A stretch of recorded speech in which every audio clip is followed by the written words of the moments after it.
Hello, everybody, and today I will be talking about 21 Pilots' album Blurryface, which this is a couple years late. And by the way, my name is HSR, and this is the Rock and Beards podcast where we do non-rap stuff on this channel, even if 21 Pilots is a bit debatably a little rappy. Still, that's the point of this show. We go through albums track by track, give thoughts and opinions on each and every one of them. When I have people joining me, I do. Otherwise, I just do them on my own. So today we'll be running through 21 Pilots' Blurryface album. And if you want to skip the intro bit, just check the description of this video and you will be able to see when the episode actually starts. And just to let you know, there is a good chance that y'all watching this may be bigger 21 Pilots fans than I am. Therefore, you may be more connected with the lore and more connected with just the overall message that's being given out. So if I do happen to make any mistakes or I say anything silly, feel free to correct me in the comments and just let me know what you think. Tell me any thoughts you may have, and I'd love to have a conversation with you there. We're a small enough channel that I can promise to answer everybody's comment, and something I like to do to show that we do care about every comment is share our favorite comment from last week's episode. Only last week's episode was over 2 months ago because I've been loafing on this show, but we're going to get back to it. Got a few episodes lined up. But this comment was from DJ Dream Big on 21 Pilots' Trench album, because I reviewed that a little bit closer to when it dropped. I was still a bit late there. But DJ Dream Big said, "The Vessel, I fell in love with that album after it had been out. Never know of them till 3 years back that they opened up in Memphis, Tennessee. Their performance was fucking next level shit. After a concert he copped The Vessel, blowing away. Blurryface rank 3 for him, but I love the hits. But this new album was awesome to me because of the fucking lyrics and storytelling, which if you do listen to Trench, the story is insane. The level of effort they put into creating the world is so interesting, and it made me really want to come back to Blurryface and take a look at this album again and see what's up. So before we do jump into that, I want to give a quick shout out to our patrons, Lindell Williams, Super Old School 1994, Chris Prado, and Ismail Gadamsi. Alright, so I think it's about time to get into it. We have 14 songs to get through, and we're going to be talking about, again, 21 Pilots' Blurryface album. So at this point in the review, I like to contextualize how familiar I am with the act, just because it really makes a difference. So if you're like a super fan, or if you're a casual fan, if you've heard it 100 times, if you've heard it 2 or 3 times only, all of this will play into your overall reviewing experience. So for me, I came across 21 Pilots when one of my colleagues recommended them to me somewhere around the time Stressed Out was a single. I also remember watching Rap Critic's episode on Stressed Out as he was questioning why that song wasn't on the rap charts, which is a very valid question. Still, it's a great song, and I kind of listened to the entire Blurryface album and I was blown away, and I did go back and I listened to all the older ones. I've listened to I know that there's some songs that appear on both the first and second albums. I can't remember the name of them both, but I know one's Vessel. But like I ended up listening to like all of the music they had out and getting like really into the group for a minute. I think Car Radio is one of my favorite songs that I like listen to regularly to this day. It's so fucking cool.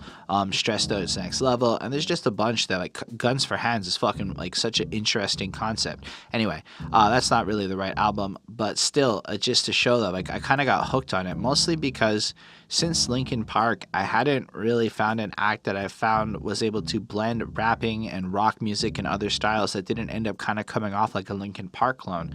And then I realized 21 Pilots was just fucking, they really did have their own thing. They sounded almost nothing like Linkin Park to me, and that was amazing because they were still busting rhymes, singing, doing all sorts of cool shit. So I was really enthralled, and I have to say, I'm a pretty big fan of the group. I'm really like blown away by their overall creativity. The fact that they really just don't seem to care about being one genre. They're all over, and they're true like virtuoso genius types when it comes to composition, and I love it.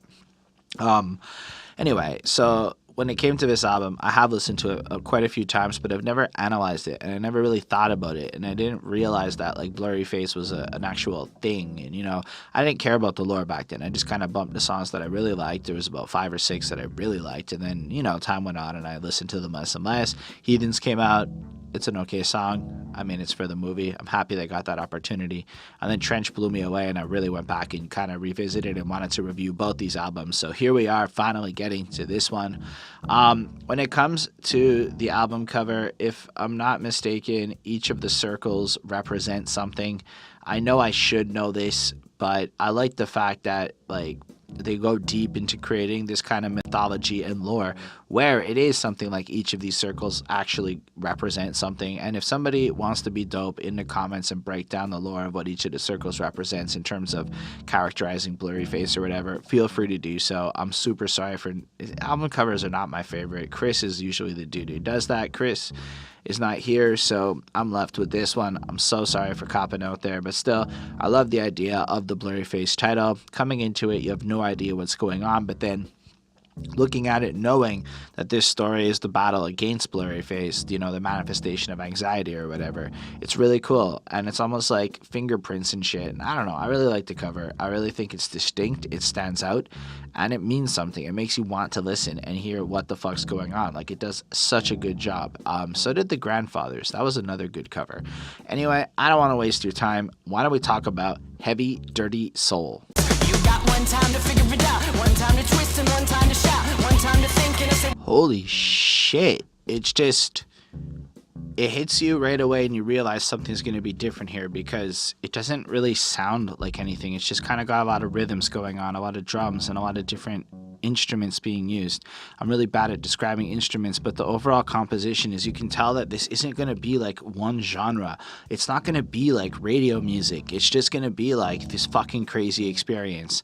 And subject matter wise, we get kind of introduced to what the album is. It's like starting to introduce us to the Blurryface character as he explores his anxiety, how is he's kind of self-aware. Like, there's an infestation in my mind's imagination. I hope that they choke on smoke because I'm smoking them out the basement. This is not rap, this is not hip-hop, just another attempt to make the voices stop.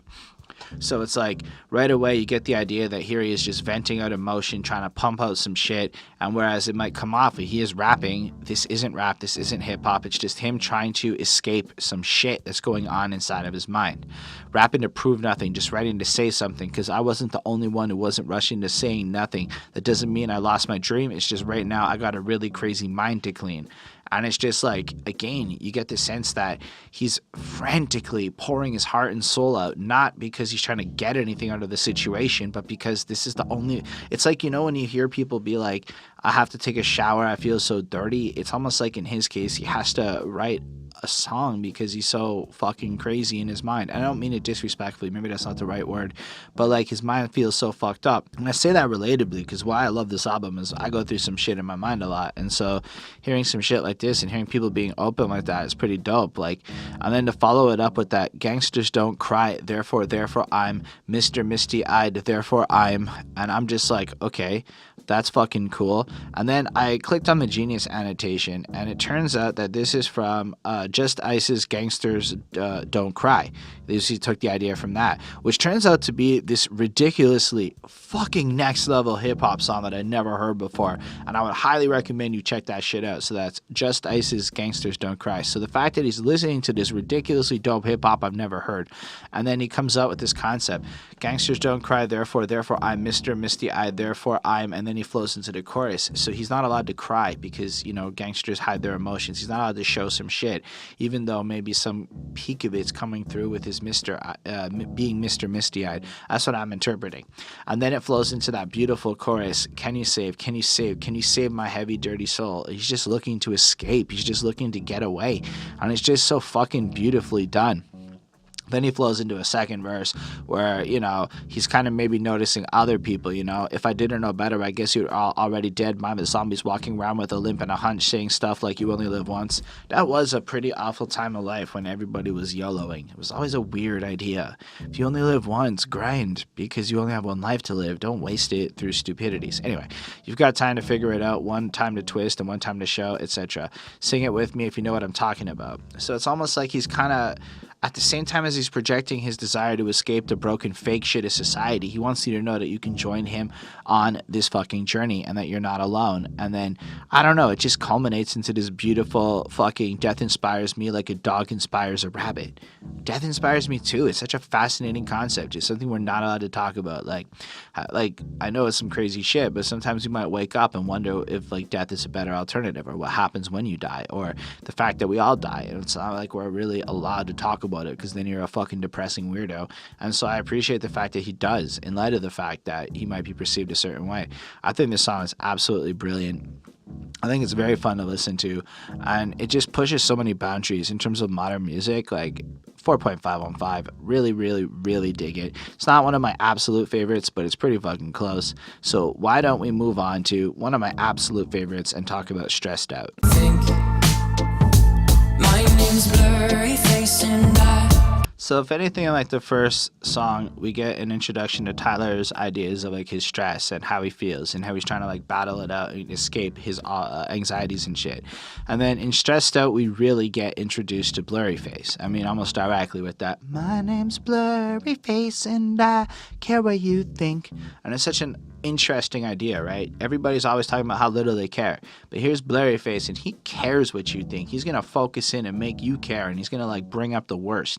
And if you think about anxiety, it's about caring too much. It's about caring about everything to the point where everything where it's too much, you know? So I like the idea of how he's kind of personified this thing. But yo, the verses are freaking ridiculous, you know? Like, I wish I found some better words no one's ever heard. I wish I had a better voice that sang some better words. I wish I found some chords and an order that is new. I wish I didn't have to rhyme every time I sang. I mean, that's just brilliant, right? Because like he's kind of desiring what almost every other artist is, to come out with something new and to do something different. And you can see that desperation and how versatile their sound is, that they really believe that. And he wishes it, and he doesn't even believe he can achieve it because, you know, Blurryface is there. And I really love the part where he's like, I wish I didn't have to rhyme every time I sang. And he deliberately breaks the rhyme scheme to like prove the point. It's almost like he doesn't have to, and he makes it all work because it sounds dope. But he's calling out the fact that typically this is kind of what you have to do. And then I think one of my favorite ideas is, I was told when I get older all my fears would shrink, but now I'm insecure and I care what people think. And fuck, man, when I was like 21, my level of I don't give a fuck was next level. Like, I just was a true tyrant with my level of ability to not care what y'all would have maybe thought about me. And I would have been unapologetic, and I would have gained a lot of maybe following with that mentality. But then I grew up, and now I thought I would care less about a lot of things, but it turns out I care like 88 times as much, and empathy is a real thing. And it's really fucking weird, man. And so that line just hit me like right in the face with some truth. And I don't know, man. That's just where I'm at with it. And then just the idea of like the chorus going back to a better time when mama sang us to sleep, but we're all stressed out. I mean, my stress is next level. I mean, I don't know anyone who isn't stressed out anymore. This song fucking hits it up. And then the whole second part where he like kind of rips it with speed, where like, how come I'm never able to identify where it's coming from? I'll make a candle out of it if I'd ever find it. Try to sell it, never sell out of it. I probably only sell one. It's such a fucking cool idea of him. Just like there's a smell and he wants to like capture it in a candle, and he just all this tricky ass bullshit to really just say, me and my brother are the only two people who care. You know, this is home to us. We're the only ones who get it. And then he has the really ridiculous pun with, you know, but it would remind us of when nothing really mattered. Out of student loans and treehouse homes, we all would take the ladder. And ladder's a great homonym use there, right? Because we all would choose the ladder option of treehouse homes, and, you know, you would take the ladder to get to it instead of student loans. But the truth is, debt's just fucking everywhere. And then there's just the used to play or pretend and give each other different names part with the cool fucking voice, where it's again like calling back to another time. But instead, we've got our Blurryface stressing us the fuck out that we have to contend with. And the truth is, what I love about what Tyler does with his lyrics is he doesn't just write some shit that's like for him. It's for him, but it's also for you and for me. And I think it's beautifully done. I mean, this song is a true masterpiece, a great modern pop classic, rap, rock blended together flawlessly, 5 on 5. It's everything I could ever fucking want in a song. Anyway, why don't we move on to track 3, which is Ride. taking my time on my ride. This song is also like incredibly different sounding, but of the same level of quality. So we're on track 3, and we've managed to come up with 3 very different sounding tracks. In here, he's not even rapping. It's like this weird singing and like this ska-esque, reggae-esque kind of feeling. And it's just so out there. It's like, where did this come from? But yet it works totally. This song kind of adds to the sense of stressed outness that I think a lot of young people face. I'm dealing with it. It's finding things to care about that matter, and finding purpose. I just want to stay in the sun where I know it's hard sometimes. Pieces of peace in the sun's peace of mind. Brilliant line. Pieces of peace in the sun's peace of mind. Woof. You want to sit in the sun and look up, and in the nice day maybe we have like the mountain in Montreal where you chill in the summer, and you get these hours where you can just have this peace in the sun. It gives you peace of mind and shit. It's beautiful, and life is hard. But then he kind of gets real dark. Yeah, I think about the end and just way too much, but it's fun to fantasize. Oh, and my enemies, I wouldn't wish who I was, but it's fun to fantasize. And all of a sudden, we're like in a more of a, yeah, sometimes it's fun to think about dying. And I get that. If you look on this channel, I wrote a song called Hurricane where, sometimes I wake up feeling like death. I mean, not now. I've been really stable lately, but I've had many moments of overwhelming darkness that overwhelm me. So hearing that, I get it, because it sometimes is fun to fantasize, even if it's completely fucked up. And I like how he's, falling, and he's taking his time, and he's just trying to figure some shit out. And I like that. That's where it seems that he's at, is he's understanding more and deeper. And then the whole second verse has all these questioning the concept. I died for you. That's easy to say, and then kind of talks about how everyone's willing to die for you and everyone's down to ride and all that other bullshit. But when truth comes to shove, people aren't. Fact is, you end up moving along, and you end up more on your own than you were when you started, which is a weird feeling. I'm not saying I don't have people with me. I'm saying that sometimes it's hard to really find people that are sincere, because there are people I would take a bullet for, and I mean that to my heart. But at the end of the day, you start getting kind of crazy, and then who would you live for, who would you die for, and would you ever kill? These kinds of questions. I mean, I know the answers to them, but I know a lot of people might not. And I think it's interesting how he brings it here, and he takes us in this direction, which is the honest kind of emotional rides that I do believe people go through. So as you're on life's ride, and he's just kind of he's just really capturing the essence of his emotional growth and his ability to handle shit, and kind of just painting the landscape of what his existence is in a way that I feel most people can kind of connect to. Again, if you've ever gone through some shit. And then I love the ending. I've been thinking too much, help me. I've been thinking too much, help me. And I've been there. There's a word for that. Literally, it's called rumination, and it's the idea where you kind of get lost in your head and you just think all the time. I used to not be able to sleep because my brain would just race and I'd think so much, and it took years to kind of get past all that shit. Anyway, I think this song is beautifully done. And again, it's not just one experience. This song evolves and it transforms as you go throughout it, and all while staying true to form of the original. It's like they have progressive rock elements mixed into pop, mixed into rap, mixed into everything. In this case, less rap, but the second verse has some rapping in it. Anyway, I give it a 4.5 on 5. It's brilliant. I think y'all should listen to it if you have not, but I'm certain you have. And why don't we move on to Fairly Local? The riders is burning, but we're so cold. It's a few, the proud and the emotional. I feel like here's a turning point in the album. So the first 3 songs kind of set us up to understand the world of brokenness surrounding Tyler. But in Fairly Local, something changes. He's been around the world, as we've seen, and he's kind of gotten the sense of maybe how everywhere he goes, everyone's feeling the same kind of anxiety. It's kind of why I'm connecting to it, probably why y'all are connecting to it. And so seeing that almost gives him a strength. And I love how he kind of flips some shit. So in verse 1, he's evil to the core. What I shouldn't do, I will. They say I'm emotional. What I want to save, I'll kill. Is that who I truly am? I don't truly have a chance. Tomorrow I'll keep a beat and repeat yesterday's dance. And I feel like that's more Blurryface is in control, and that's the Blurryface side talking, right? And it presents one perspective. Then he takes the opportunity with the pre-chorus to point out that this shit that he's making is not going to be radio friendly. Even if everybody in the world backed it up, it's just not, because it's spitting some cold, honest, emotional truth. You bulletproof in black like a funeral. The world around us is burning, but we're so cold. It's the few, the proud, and the emotional. And I feel proud to be among that group, because for real, a lot of people don't know how to handle that in their stoic fucking complacency. So to see how Tyler recognizes that he's onto some real shit and it's not going to get played. That's inspired me. I'm not even going to lie. Inspired me as a person to just change who I am, you know?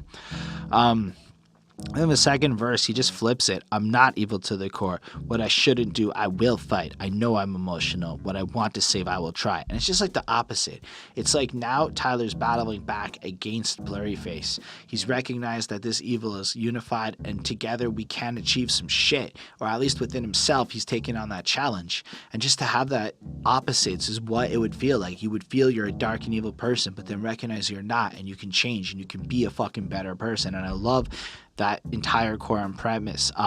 Meanwhile, the song has flipped into a fourth very distinct sound that's coming in, and it's just kind of got more effects and some shit going on. But overall, it's just the fact that it again has that evolution and growth in the music.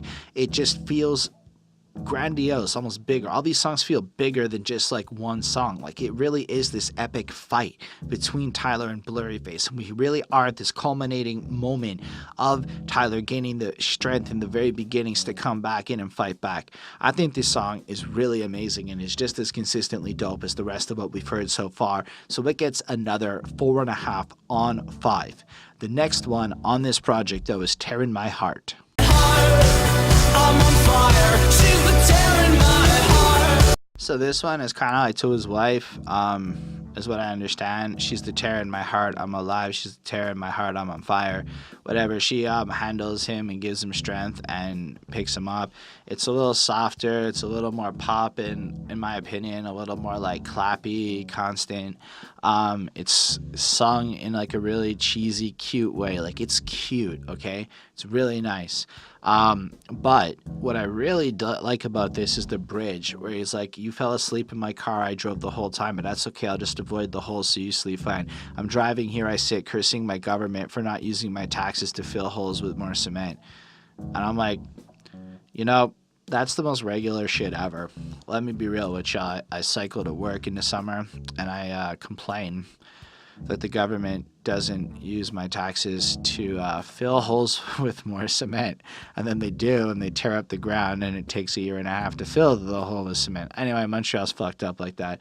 Still, I thought it was just so, like, regular, like, and how he has to do this, go around these pothills and suffer just a little bit just so she can sleep, and it's like the sweetest shit ever.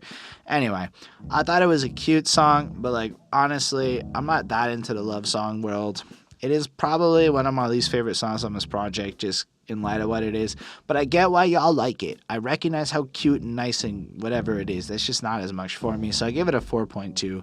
It's okay. It's just, like I said, not my style. But one I really do like, because I don't really like staying in my lane. What? And don't trust a song that's flawless, honest. There's a few songs on this record that feel common. I mean, fundamentally, Lane Boy is kind of about being distinct and I guess stepping out and being yourself. So they say stay in your lane, boy, but we go where we want to. They think this thing is a highway, but will they be alive tomorrow? So, I mean, that's an interesting concept. I mean, it must be said that they're Christians, so the highway comment references like the hard, slow path to success versus the highway to hell, the smooth and the easy.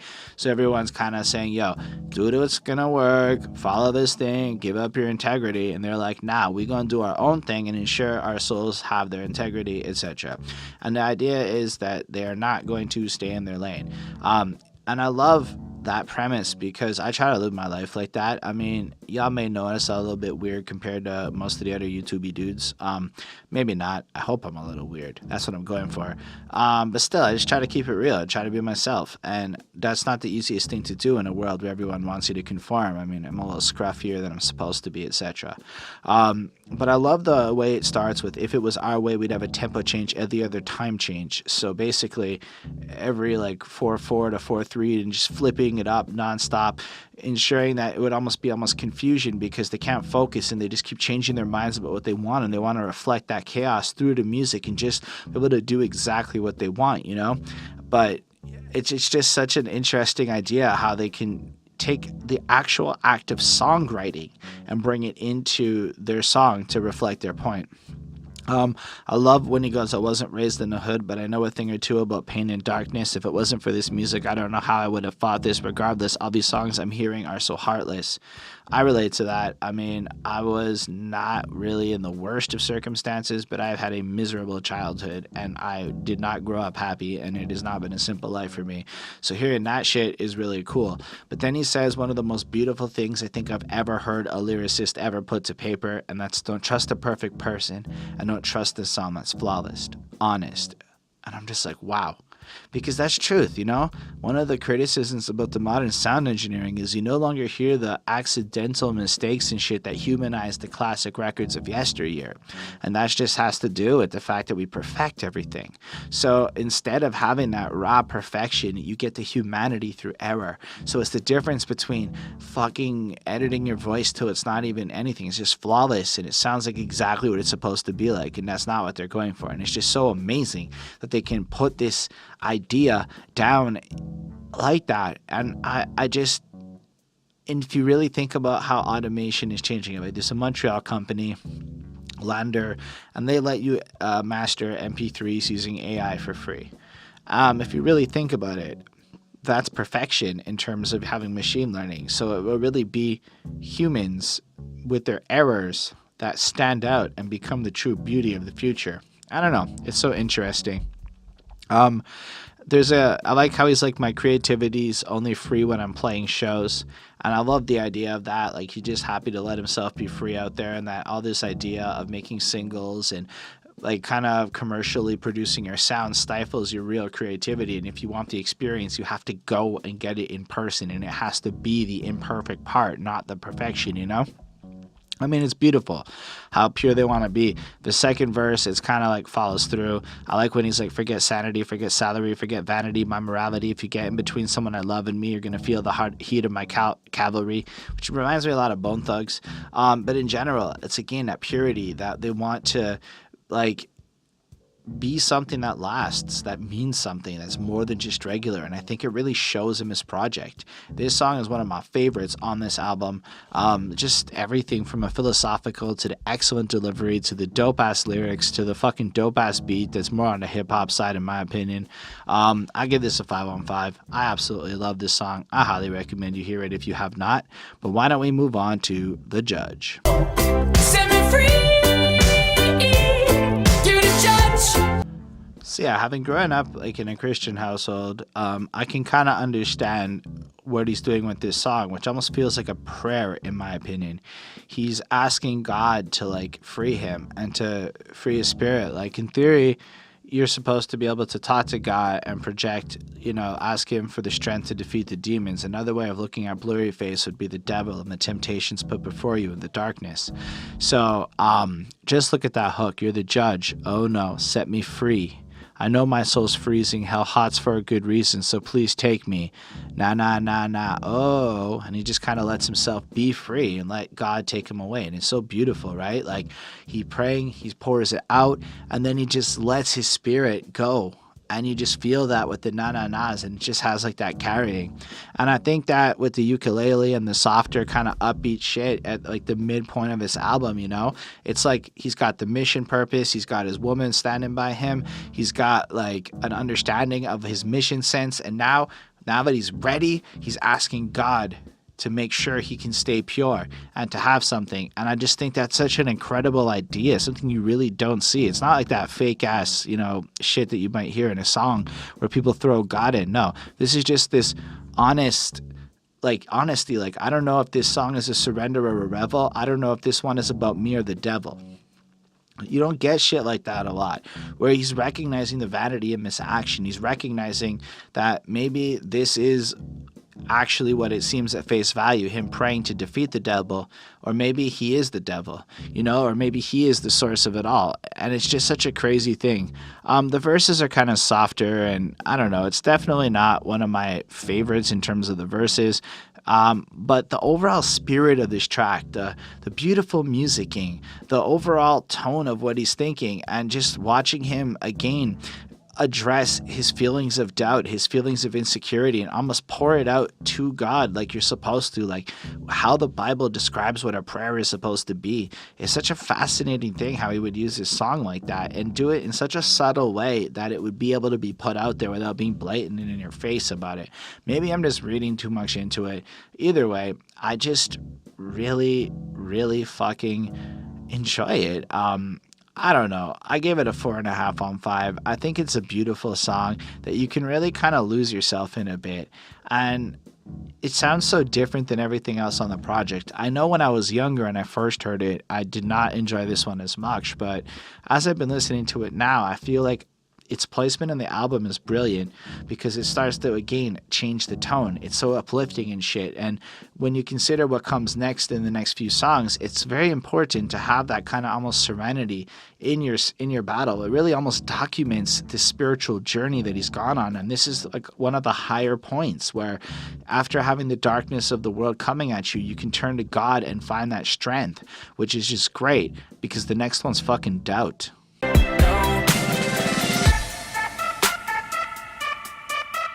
This is a really cool one for like the music sound of it. I mean, it's less ukulele like, it's more kind of instrumentally. It reminds me a bit of industrial music a little bit. I'm not the best with genres, but just that heavier, synthier sound to it.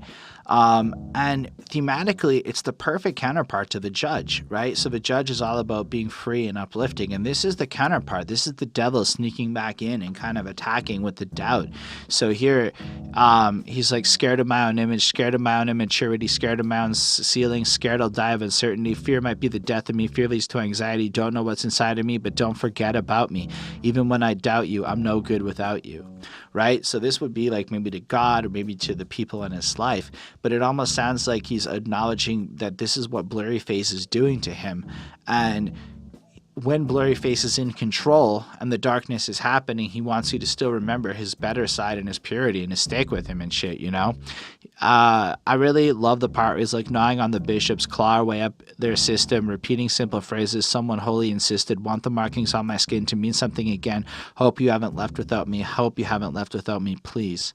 And just the idea that we have to go through all these vapid motions, or like in my case, go to work and play this game and learn these political skills that only are only relevant because I have to go to work and do all this shit. And the idea that I might lose myself on the grind trying to achieve my dreams, it's just all these doubt, you know, that comes in, that's also fucking real. And I don't know, I think this song does a really excellent job of capturing it. It's a little bit shorter, but it also serves its purpose really well. The chorus is really catchy, it really flows in a really good kind of way, like don't forget about me, and it just flows and it just has a nice feel to it compared to not compared to anything else. It just is. For me, it's equally as good. Like, so far this album has been absolutely consistent, absolutely versatile, absolutely full of different sounds and styles, all produced from the same two guys, which makes it fucking next level. So I'm giving this another 4.5 on 5. This is fucking incredible shit and truly impressive experience so far. Anyway, the next song is called Polarize. Taking your disguises, separating them, splitting them up from wrong and right. It's deciding. All right, so this one is kind of like finding a balance between, I guess, the freedom of everything and then all the doubts. And I mean, polarizing, I believe, is to find balance. And I love just shit in this song. Like, I want to be a better brother, better son, wanted to be a better adversary to the evil I have done. I have none to show but the one I love, but denial. And like, again, just he's battling the demons of his past as he's trying to figure out some shit. But then you have the other end of this song, which is help me polarize, help me polarize, help me down. Those stairs is where I'll be hiding all my problems. Help me polarize, help me polarize, help me out. My friends and I, we got a lot of problems. And so there's an interesting point here because A, he's no longer alone, right? And he's recognizing that there are problems that have to be dealt with. And there is a bit of a battle, and he's kind of got this remorseful desire for change going on, which is definitely a key point in updating yourself like it. And there's not a lot that actually gets said in the song. It's a lot of repetition, but it's almost like these mantras like, look, we have problems, we. As in, not just Tyler anymore. As in, now he's recognized that around the world there's allies. There's people willing to join him on this fight for Blurryface. Maybe it's the fans. Maybe it's his family and friends. Maybe it's just all of it. But I love the fact that it goes from being such an I battle to this we, and it becomes so triumphant. As in, this is like if this was a movie, this would be like one of the first big battles where Blurryface realizes the threat is real as we culminate up to something more, you know? And it's really cool that you can kind of get that sense of visualization. Still, as far as songs go, I give it a 4.25. Its sound is not one of my favorites. I don't like the constant clappiness that goes on throughout it. A couple other just style and preference things that make me not like it less, but I want to point out that a truly great, diverse album probably will have a couple of things you're not a fan of because it is pulling from so many sounds, so I don't want it to take away from the brilliance of their composition. It's equally as well made as everything else, and again follows up by showing how talented and incredible they are. But my preferences are what they are, and I want to now move on to talking about how we don't believe what's on TV. Don't care what's in your hair, I just wanna know what's on your... I really like this. So that we don't believe what's on TV is like pretty much the first lines, because it's what we want to see and what we want to know. We can't believe we have all learned to kill our dreams. And that's such a fascinating point. So I guess the idea is most people watch TV and are raised in a sense by the morals and norms presented on TV, which give you certain stereotypes and shit. And one of them is that we've learned to kill your dreams. But then if we flow into the I don't care what's in your hair, I just want to know what's on your mind. I used to say I want to die before I'm old, but because of you I might think twice. Where having watched TV and fearing getting old and how boring it is terrible until he actually sits and talks to, I believe, his grandparents or just generally old people and hearing what they have to say and taking an open mind to it allows him to perceive things differently. Like, wow, I now kind of want to get there. It's like I didn't want to grow old and die. That sounds terrible. But now talking to you, I'm like, okay, this shit's kind of different. This shit sounds more interesting.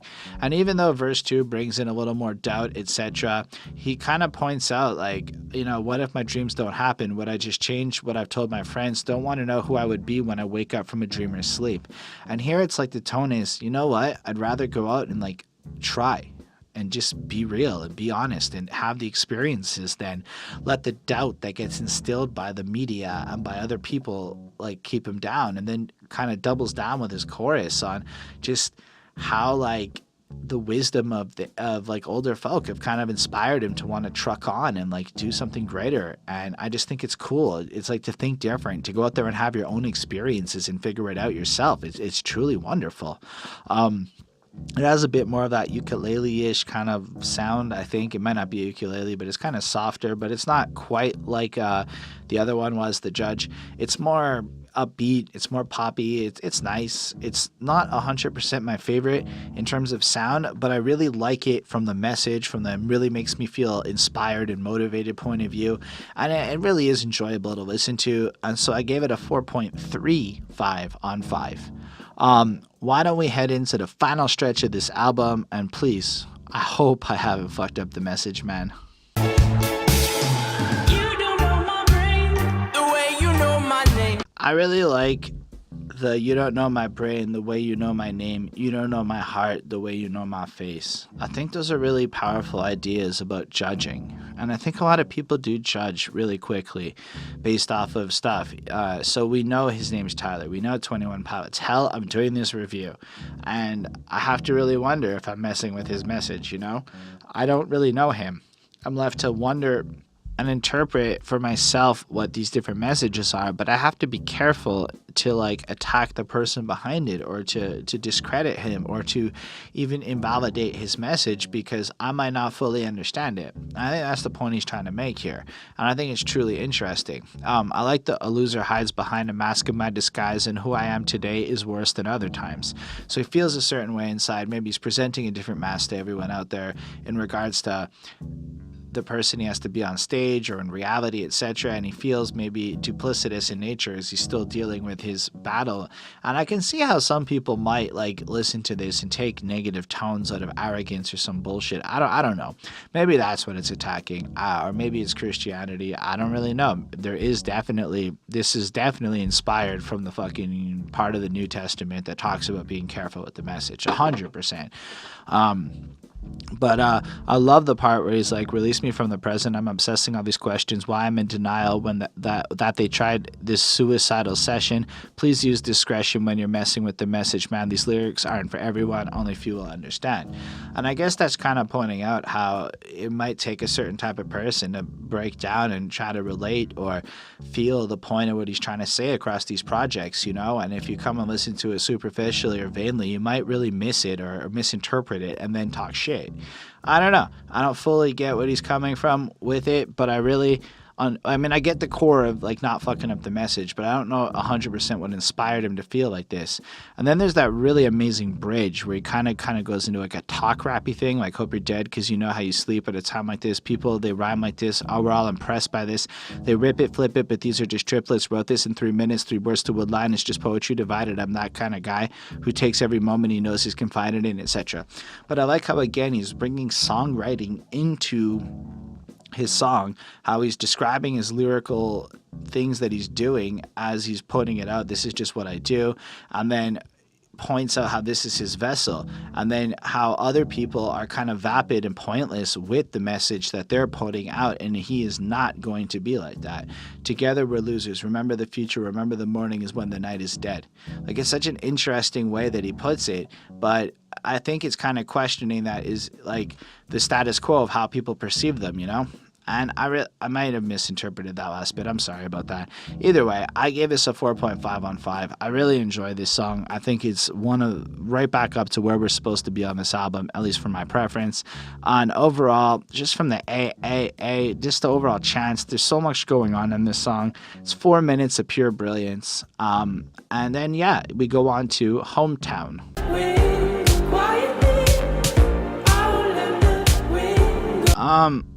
I don't 100% know what this song's about. I feel like it's about, like, they're getting grounded, they're remembering where they're from, and if according to Genius, it's all about Christianity, so I'm going to run with that idea because I couldn't come up with anything better myself.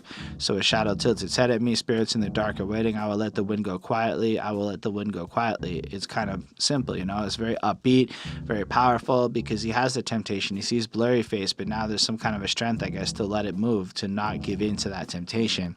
And then be the one to take my soul and make it undone. That almost sounds like a prayer, to not have that happen. It's like to give in to Blurryface would have that happen, so he's not going to let it, is kind of what I'm getting from that. Be the one to take me home and show me the sun. Sun could either be the literal sun, the happiness early on the album, or the son of Christ. You know what I'm saying?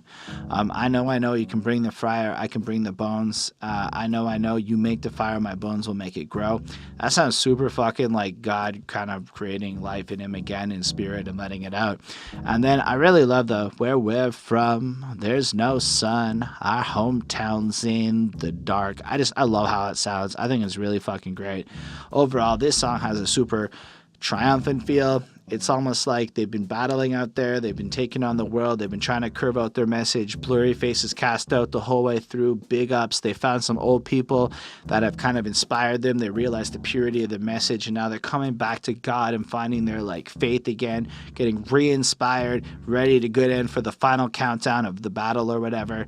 And I really kind of feel like as we've come across this album, it has such a triumphant upbeatness, but you feel lifted up considering the tone of this project. So overall, super fucking cool.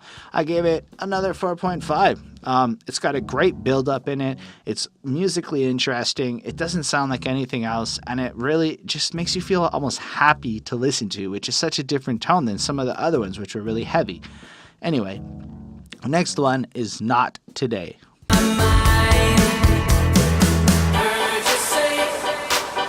So now that Tyler is armed with the strength of God, this is it. He beats Blurryface, I believe, at this point. That's how it feels. You are out of my mind. You aren't seeing my side. You waste all of my time trying to get me, but you are out of my mind. So Blurryface is wasting his time with all sorts of bad thoughts and all sorts of anxieties and all sorts of terrible shits. And he's pointing out now that with the strength that he has now, it's out of him. He's pushing him away. He's no longer there being the evil demons that were kind of haunting him. I don't know why. I just feel I'm better off staying in the same room I was born in. I look outside and see a whole world better off without me trying to transform it.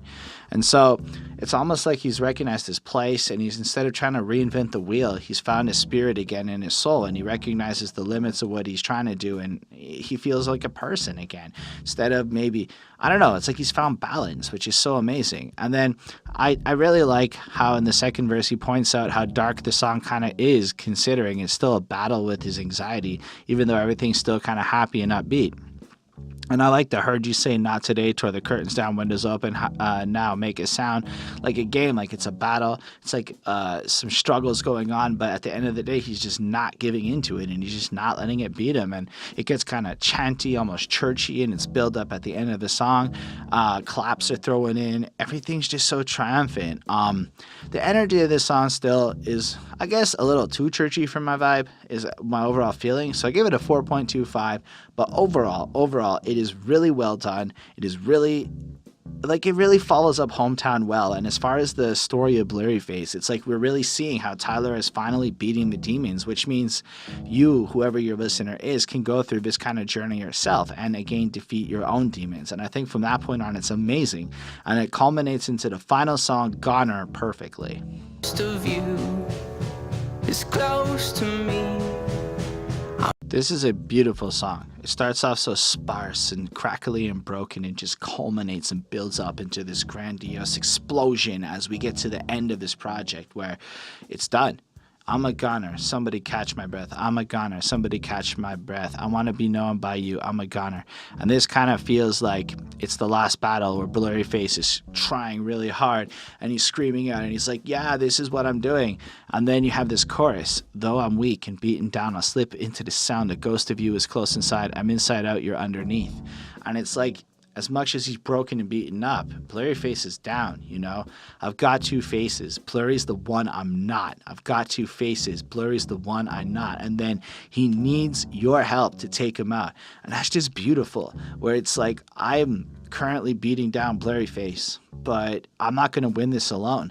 I need you, the audience, the everybody to support, the power, the love to defeat Blurryface. And then he just kind of repeats it, and it just builds out into that explosive ending. And I don't know, there's just some beauty to it, like that at the end of it, Blurryface isn't quite defeated, but Tyler knows it's going to be okay, and with everyone's help they will win the battles, and then they'll escape from Dima. Anyway, I thought this song is brilliant. It is the perfect finale to this album. It comes in from the chaos of Heavydirtysoul to the explosive ballad-like nature of Goner, and I give it a 4.5 on 5. It is a truly wonderful way to end this project. And yeah, as for this project as a whole, this shit's a modern day classic. I give it a 4.5 on 5 because that's my classic mark. And while I can't say it's like the best album I've ever heard in my life, I can say it's one of the best new albums that's come out in the last 5 years. Every song is a unique and distinct experience. Every song blends multiple genres into its own style. Every song sounds like it was written by 21 Pilots while being vastly different. The amount of vocal range Tyler displays, the deep lyricism, the battle between Blurryface, the truth about like dealing with anxiety and all that shit, everything that gets explored on this project is just truly fucking brilliant and enjoyable. So it's a classic. It's something that I think that in 5 years, 10 years, 20 years, if you put this on, it's going to be one of the most amazingly ageable albums of this era that best captures what's going on. And so that's my thoughts on it, and I would love to hear yours. So that's the end of this review. Please, again, in the comments, let me know what you think, what your feelings are about the project, if I'm wrong about anything, whatever corrections you want to give. On top of that, feel free, special thanks to the patrons Ismail Gadamsi, Chris Prado, Super Old School 1994, and Linda Williams. They support us directly. Because of them, we're going to get a new camera soon. And if you want to help us grow and reach the next level, you can join us there. We can join the request pool. And from that, you get once a month, we pick an album from the patrons. Somebody chooses one for us. We do that review. And when you join up the following month, we do an album that you want us to do on top of that regular one. And as more people join the Patreon, we'll make it 2 requests, and we'll get it so that it's always fair. You also get access to content early and a couple other things. And if you're not down for that, please hit that subscribe button. Please hit the like button. Please leave that comment so we can have a conversation. I just dropped a project recently on Spotify and all that, so you can check in the description of the video for the link to that and let me know what you think. So thanks for being here. It's been amazing. Have yourselves a wonderful week, everyone.